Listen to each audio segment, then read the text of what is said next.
Praise Lord, shalom. खुदा बाप का धन्यवाद करते हैं कि उसने आज का दिन दिया है कि हम मिलकर खुदा बाप की आराधना करें। और आज का कलाम लिया गया है नीति वचन 17 और उसकी 11वीं आयत।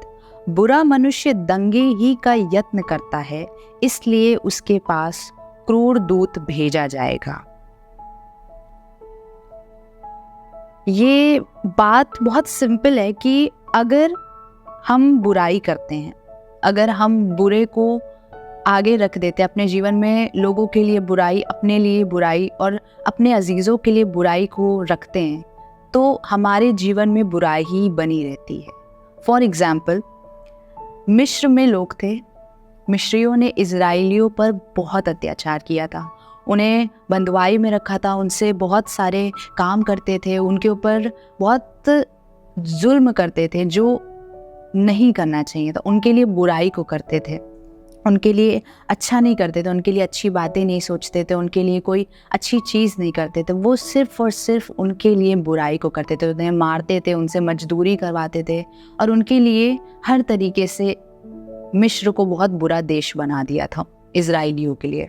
और उसी तरह से खुदा बाप का कलाम कहता है कि जो बुरा करते हैं उनके ऊपर बुराई आती है, उनके ऊपर बुरा ही आएगा। और क्या हुआ? मिस्र के ऊपर 10 विपत्तियाँ आई जिन्होंने उस पूरे मिस्र देश को, वहाँ के सभी मिस्रियों को एक तरीके से नाश कर दिया था। उनके पहलोठों को मार दिया था, उनके खेतों को ख़राब कर दिया था, उनके जीवन में उनके पास पानी नहीं बचा था और उनके पास ऐसी बहुत सारी विपत्तियाँ आई जो उनके लिए ख़राब हो गई, जो उनकी सिचुएशन को ख़राब कर चुकी थी।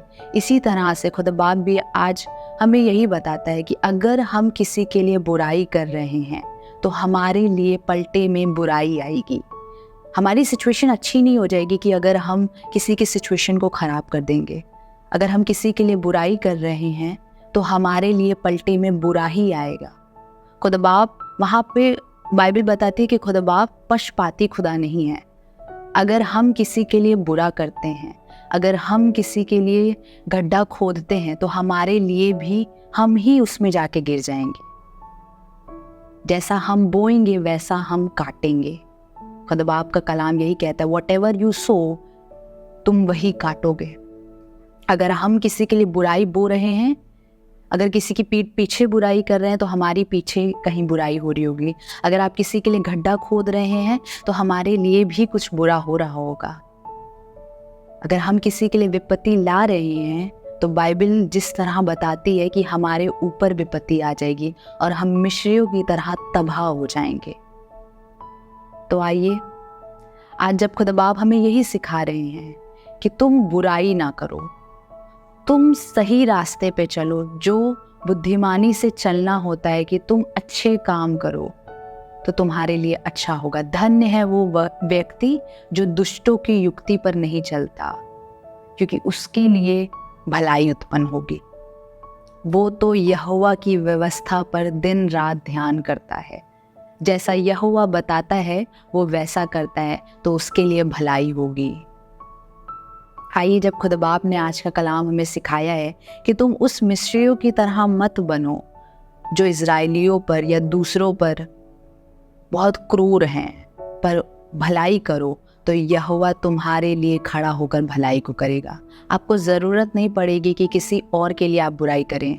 आप अपने मार्ग पे, यहोवा के मार्ग पे चलिए और यहोवा उन लोगों के लिए जो आपके लिए बुराई करते हैं खड़ा हो जाएगा। जैसे यहोवा इजराइलियों के लिए खड़ा हुआ था, वैसे ही खुदावंद हमारे लिए खड़ा हो जाएगा और उन सभी लोगों के विरुद्ध जो हमारे लिए पाती बांधे खड़े हुए हैं तबाह कर देगा, उन्हें नष्ट कर देगा और खुदावंद आपकी ढाल बनकर आपके लिए खड़ा हो जाएगा। आइए दुआ करें। जब आज खुदा बाप ने हमें ये खूबसूरत सा कलाम दिया है, that lord is our side, अगर हम उसके मार्ग पर चलते हैं, अगर हम भलाई को करते हैं। Thank you Jesus, thank you Lord. खुदा बाप, आपका शुक्रिया क्योंकि आप भले परमेश्वर हैं खुदावंद। धन्यवाद करते हैं खुदावंद, प्रतिदिन हम उठते हैं और पिता परमेश्वर आपकी भलाई को अपने जीवन में देखने पाते हैं। हाँ खुदावन, हमारी परिस्थितियाँ तो अच्छी नहीं होती हैं, पर यहोवा प्रतिदिन हमारे लिए खड़ा होता है और हमारे युद्ध को लड़ता है। आज पिता, जब आपके कलाम ने हमें यही सिखाया है कि तुम भलाई करो, कि हम भलाई करें और यहोवा हमारे लिए खड़ा होगा। हम वो बुरे व्यक्ति ना बने खुदावन जो बुराई करते हैं। आज पिता, हम अपने आप को आपके हाथों में सौंपते हैं खुदावन, और यही चाहते हैं पिता परमेश्वर कि हम खुदावन सही मार्ग पे चलें। जो मार्ग आप हमें दिखाते हैं, जो मार्ग सकरा है खुदावन, जो सिर्फ और सिर्फ आपकी ओर देखता है पिता, हम आपकी ओर देखें, आपकी ओर निहारें और आपके पीछे चले पिता, और खुदावन अपनी ज़िंदगी में आपकी भलाई को देखने वाले हो सके। खुदावन धन्यवाद करते हैं आपके फजल, आपके अनुग्रह के लिए पिता। धन्यवाद करते हैं कि आपने हमें आज का दिन दिखाया है खुदावन, और ये खूबसूरत है खुदावन, क्योंकि आप अपने कलाम से हमें उभारते हैं पिता परमेश्वर। हम धन्यवाद करते हैं, आप हमसे बातचीत करते हैं खुदावन, प्रतिदिन खुदावन आप अपने कलाम को, आप अपने वचन को हमारे जीवन में रखते हैं कि हम अपने जीवन को कैसे सुधारें और आपके पीछे चलें। आज पिता, अपने आप को हम सब सौंपते हैं खुदावन, और चाहते हैं पिता कि हम आपके मार्ग पर चलने वाले हो सके। खुदावन धन्यवाद करते हैं आपके फजल और आपके अनुग्रह के लिए। धन्यवाद के संग इस प्रार्थना को प्रभु यीशु मसीह के नाम से मांगते हैं, सुन और कबूल कर, आमीन। खुदा बाप का धन्यवाद करते हैं कि खुदा बाप ने हम सबको इतनी आशीषों से भरा है, अपनी भलाइयों से हमें घेर रखा है, अपने पंखों तले छिपा के रखा है।